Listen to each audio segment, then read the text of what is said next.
di bualan rakyat jelata, gawat di tanah semenanjung, karena kelana nirnama, ciriku rapat ternokta di penghujung. Assalamualaikum dan salam sejahtera semua.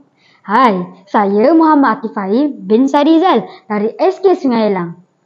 Hari ini, saya ingin berkongsi sebuah buku yang sangat memberi impak kepada diri saya, iaitu Nirnama yang ditulis oleh Hilal Ashraf. Buku ini diterbitkan oleh Hilal Ashraf Resources Double Genre Fantasi dan Fiksyen Aksi. Buku ini terdiri daripada 698 muka surat. Nampak macam tebal bukan? Tapi saiz tulisan sangat mesra pun baca. Malahan terdapat beberapa ilustrasi yang menarik. Setakat ini, novel ini telah mencapai lebih daripada 6 cetakan sejak diterbitkan pada tahun 2021. Popularitinya yang sangat tinggi menunjukkan betapa cerita ini mendapat sambutan yang baik daripada pembaca. Cerita ini mengangkat tema keberanian, ketabahan, keadilan dan integriti. Sebelum saya mengulas lebih lanjut, mari saya terangkan terlebih dahulu tentang plot cerita ini. Nirnama adalah seorang pendekar yang tidak diketahui namanya.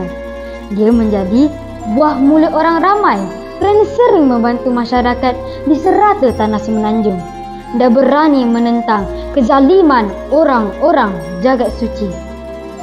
Keberaniannya membuatkan dirinya menjadi bualan rakyat dan mereka mula mengelarnya Nirnama yang bermaksud tanpa nama. Mesti anda tertanya-tanya, apakah nama sebenar Nirnama ini? Tunggu. Akan saya bongkarkan di penghujung nanti ya.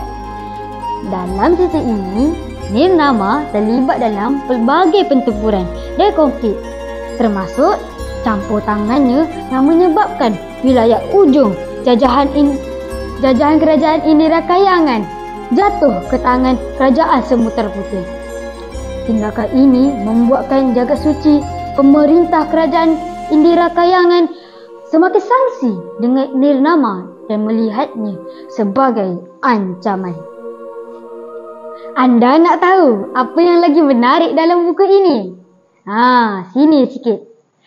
Terdapat gambar-gambar pertempuran yang dramatik dan pemandangan yang indah dapat memberikan gambaran visual yang lebih jelas tentang apa yang berlaku dalam cerita.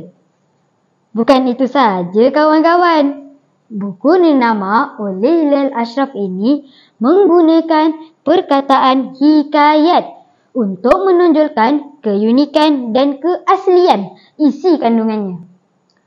Dalam konteks buku ini, penggunaan hikayat memberikan nuansa klasik dan epik kepada penceritaan.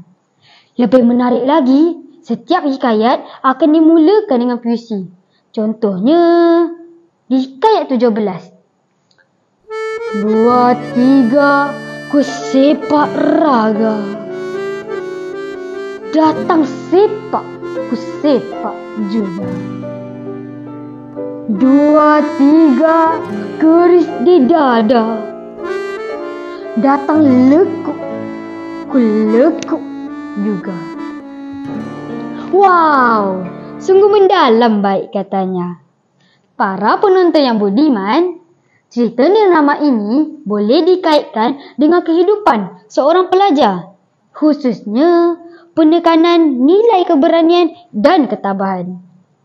Sebagai seorang pelajar, pernahkah anda menghadapi pelbagai cabaran seperti tekanan akademik, masalah peribadi atau konflik sosial?